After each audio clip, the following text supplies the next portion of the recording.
جب ایک چھوٹے سے پرندے ہدہد نے حضرت سلیمان علیہ السلام کا پیغام ملکہ بلقیس تک پہنچایا اور اسی پیغام کے ذریعے ملکہ بلقیس نے اسلام قبول کیا، یہ اس وقت کی بات ہے جب حضرت سلیمان علیہ السلام اپنی بڑی فوج کا جائزہ لے رہے تھے۔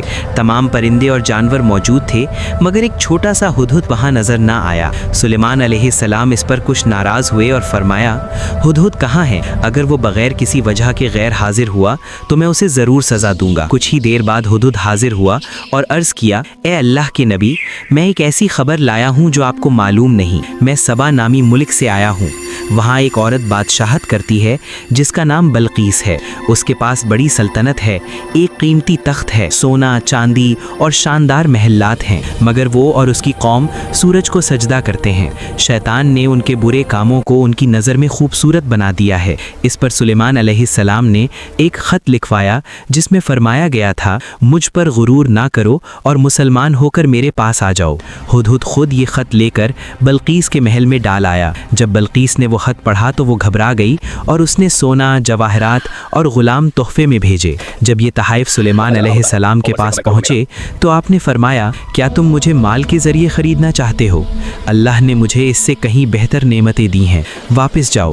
اگر بلقیس خود نہ آئی تو میں اپنی فوج کے ساتھ اس کی سلطنت تباہ کر دوں گا۔ اس کے بعد سلیمان علیہ السلام نے اپنے دربار میں پوچھا، بلقیس کے آنے سے پہلے اس کا تخت کون لا سکتا ہے؟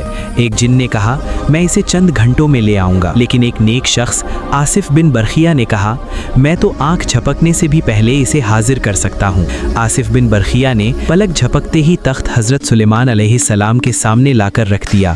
آپ نے حکم دیا کہ تخت کی حیت میں تھوڑی سی تبدیلی کر دی جائے۔